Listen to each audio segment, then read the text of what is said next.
കമലു ഇത് ജൂഹിക്കവളയാണോ മീനാക്ഷി ശേഷാദ്രിയാണോ? ആരെങ്കിലും ആവട്ടെ, ഒന്നും മിണ്ടാതിരി. നിർത്തടാ. 10 ചപ്പാത്തി പരത്താനാണോ ഇത്ര സമയം?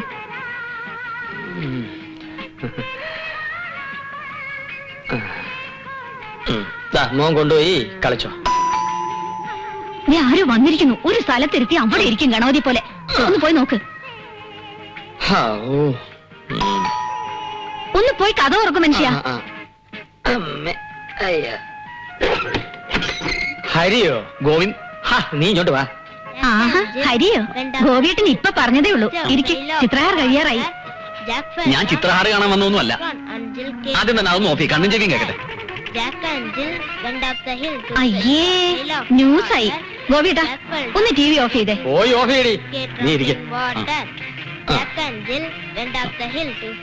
എന്ത് പണിയായി കാണിച്ചത്? എന്ത് പണി? ഗോവിന്ദേട്ടൻ കാരണമല്ലേ ഇങ്ങനെയൊക്കെ സംഭവിച്ചത്? സംഭവിച്ചാൽ എന്താ? തങ്കം പോലത്തെ ഒരു പെണ്ണല്ലേ. തങ്കം പോലത്തെ പെണ്ണിനെ അവളെ തന്ത വന്ന് വിളിച്ചോണ്ട് പോയി. തന്ത ഒന്ന് വിളിച്ചോണ്ട് പോയത് ഞാൻ പറഞ്ഞിട്ടാണോ? അങ്ങനെയാ നല്ല തന്തമാര്. അല്ല, ഇതിപ്പോ അതവളുടെ അസൂയ കൊണ്ടാ. ദൈവമേ, എന്റെ കല്യാണത്തിന് ഇങ്ങനൊരു അബദ്ധം പറ്റിയില്ലല്ലോ. എനിക്ക് അബദ്ധം പറ്റിയല്ലോ. കൊള്ളാവുന്ന എത്ര ആലോചനകൾ വന്നതാ. അമ്മ 100 വട്ടം പറഞ്ഞതാ പാലക്കാട്ടുള്ള പലചരക്കടക്കാരനായിട്ടുള്ള ബന്ധം ഉറപ്പിക്കാന്ന്. അച്ഛന് നിർബന്ധം, സർക്കാർ ഉദ്യോഗസ്ഥൻ തന്നെ വേണോന്ന്. ഇപ്പൊ അയാൾക്ക് പാലക്കാട്ട് നിറയെ കടകളാ. കാറും ബംഗ്ലാവുമായിട്ട് കഴിയുന്നു. ഭാഗ്യവാൻ. അതൊക്കെ അനുഭവിക്കാൻ എനിക്ക് ഭാഗ്യം വേണം. എന്നാ അവന്റെ കൂടെ പൊടി. കല്യാണം കഴിഞ്ഞ് വല്ലവരെയും കൂടെ പോകുന്നവരൊന്നും ഞങ്ങളുടെ തറവാട്ടിലില്ല. പിന്നെ എന്റെ തറവാട്ടിലുണ്ടോ? എന്നെ കൊണ്ട് പഠിപ്പിക്കരുത്. കണ്ണന്റെ പ്രശ്നം പരിഹരിക്കാനാണ് ഞാൻ ഇങ്ങോട്ട് വന്നത്. ഇവിടെ ഇപ്പൊ അതിലും വലിയ പ്രശ്നം അല്ല. പിന്നെ കല്യാണം കഴിഞ്ഞ് 2 പിള്ളേരായി. ഇപ്പോഴും പാലക്കാടൻ പലചരക്കാണ് ഇവിടെ മനസ്സിൽ. എനിക്കും ആലോചനകൾ പലതും വന്നതാ. 10 പവൻ തരാമെന്ന് പറഞ്ഞപ്പോ എന്റെ അച്ഛൻ ചാടി വീണു. 10 മാറ്റുള്ള പെണ്ണുങ്ങളെ തഴഞ്ഞിട്ടാണ് 10 പവന് വേണ്ടി ഈ ചടാക്കിനെ. 10 പവൻ മാത്രോ? ഒന്ന് നിർത്തോ? നീ ഒന്നും മിണ്ടാതിരിക്കടാ. പറ മനുഷ്യ, 10 പവൻ മാത്രാ? പിന്നെ എന്താ തന്നു? 10 സെന്റ് ഭൂമി തന്നെ. ഓണം കേറാമൂലയില് 10 സെന്റ് ഭൂമി. അവിടെ നിന്റെ ശവാടൊക്കെ നടക്കും. ഹരി എന്നെ നിയന്ത്രിക്കല്ലേ നീ? ഞാൻ പറയുന്നത് കേൾക്കും. വേണ്ട, ആ 10 സെന്റ് സെന്റ് തന്നിട്ട് നീ വലിയ കാര്യമായിട്ട് ഓർത്തെങ്കിലും നിങ്ങൾ ആരെങ്കിലും ഒന്ന് അടങ്ങ്. നിന്നെ ഓർത്ത് ഞാൻ അടങ്ങുന്നു. നിങ്ങൾ ഇങ്ങനെ തമ്മി തല്ലല്ലേ? ഇല്ല. എന്നാ ഞാൻ പോയിക്കോട്ടെ. പോയിക്കോട്ടെ. പോയി ചപ്പാത്തി പറ്റും മനുഷ്യ. കറി ഉണ്ടാക്കി വെക്ക്. ടിവിയിൽ കയറ് തുടങ്ങാൻ സമയമായി, എനിക്ക് കാണണം. ഇവളിങ്ങനെ പോയാൽ ഞാൻ കയറെടുക്കേണ്ടി വരുമല്ലോ.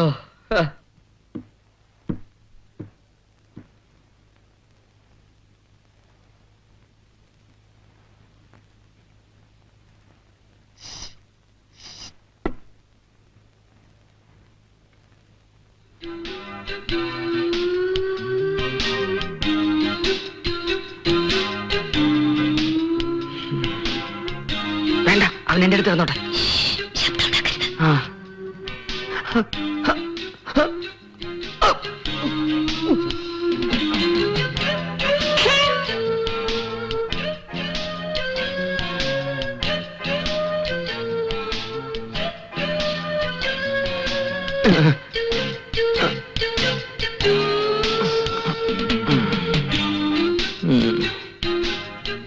എന്നെ തൊടണ്ട. പാലക്കാട്ടുകാരൻ പലചരക്കച്ചവടക്കാരനെ പോയി തൊട്. അങ്ങനെ പറയല്ലേ ചേട്ടാ. കമലാക്ഷി. കമലു. കമലു, എനിക്ക് നിന്റെ സ്വഭാവം മനസ്സിലാകുന്നില്ല. പകലൊരു നിറം, രാത്രി വേറൊരു നിറം.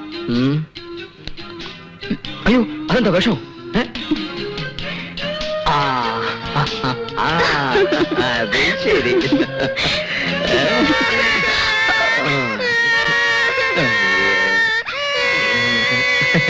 മകളെ മോനെ മോനെ കരയല്ലേ? മോളെ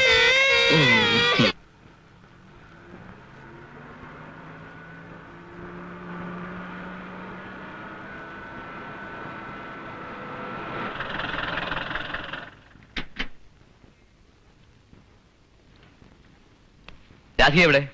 രാധിക ബാങ്കിൽ പോയി. എന്താ അവളുടെ പ്ലാൻ? എന്താന്ന് വെച്ചാൽ നമ്മളല്ലേ തീരുമാനിക്കുക. അവള് നിന്നോടൊന്നും പറഞ്ഞില്ലേ? അവൾ ആകെ അപ്സെറ്റാ. നീ പിന്നെ ചേട്ടത്തി അമ്മയാണെന്ന് പറഞ്ഞ് എന്തിനാ അവിടെ ഇരിക്കുന്നത്? ഞാനാണ് തീരുമാനം എടുക്കേണ്ടത്. അമ്മ ഇല്ലാത്തതിന്റെ കുറവ് ഇപ്പോഴാണ് അറിയുന്നത്.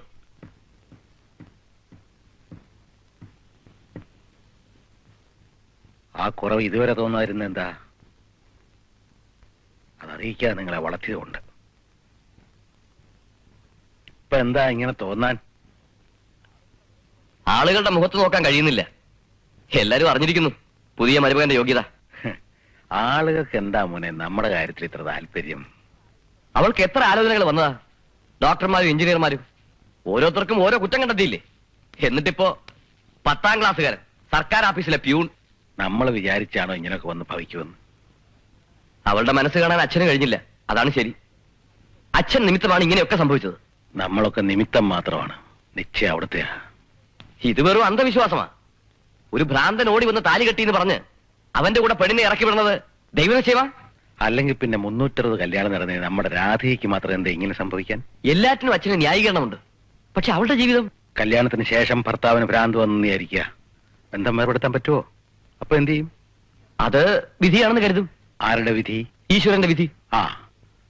ആ വിധി തന്നെയാണ് ഇതും. നമ്മൾ കാണുകയും കേൾക്കുകയും ചെയ്യുന്നത് മാത്രമാണ് സത്യമെന്ന് കരുതരുത്. അതിനപ്പുറത്തും ചില കാര്യങ്ങളൊക്കെ ഉണ്ട്.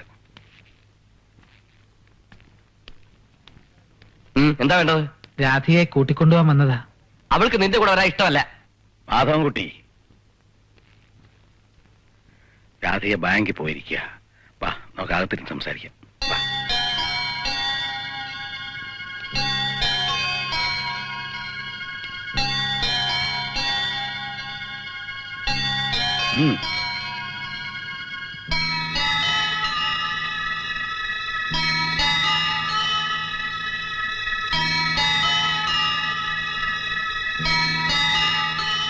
അച്ഛാ, രാധയ്ക്ക് വിരോധമായിട്ടൊന്നും ഞാൻ പ്രവർത്തിച്ചിട്ടുണ്ടാവില്ല, എനിക്കറിയാം.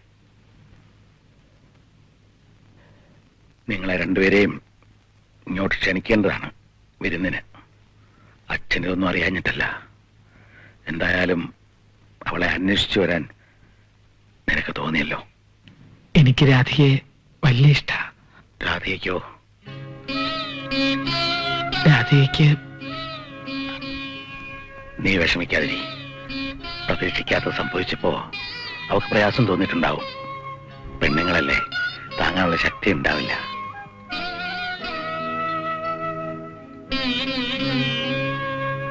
അല്ല, 1 മാസത്തെ ലീവ് എടുത്തിട്ട് ഇത്ര പെട്ടെന്ന് ജോയിൻ ചെയ്തു?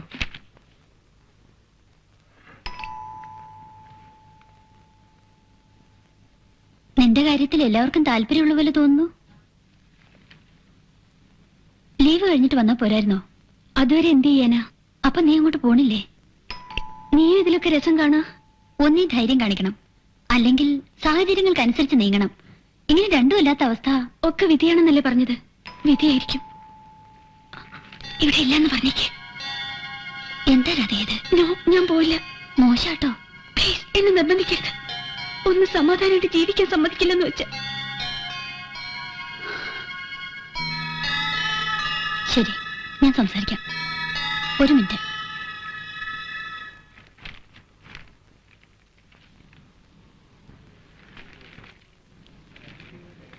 വരൂ.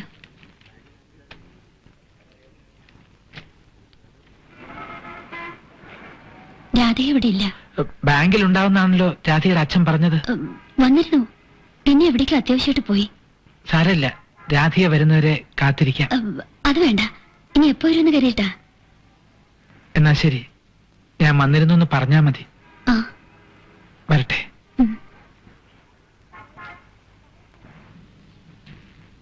ഇത്ര ക്രൂവലാവരുത്. പാവം മനുഷ്യൻ. എന്തൊരു സ്നേഹ. എന്നോട് കാണിച്ച ക്രൂവൽറ്റിയോ? നീ അയാളോട് പെരുമാറിയത് ശരിയല്ലെന്നേ പറഞ്ഞുള്ളൂ. പിന്നെ ഞാൻ എങ്ങനെ പെരുമാറണം? അയാളെ ഓഫീസിലേക്ക് ക്ഷണിച്ച് എല്ലാവർക്കും ഇൻട്രൊഡ്യൂസ് ചെയ്യണോ? ഉപദേശിക്കാൻ എല്ലാവർക്കും കഴിയും, പ്രാക്ടിക്കൽ ആവുമ്പോഴാ. എന്നാ വെട്ടിത്തുറന്ന് പറഞ്ഞാലെന്താ?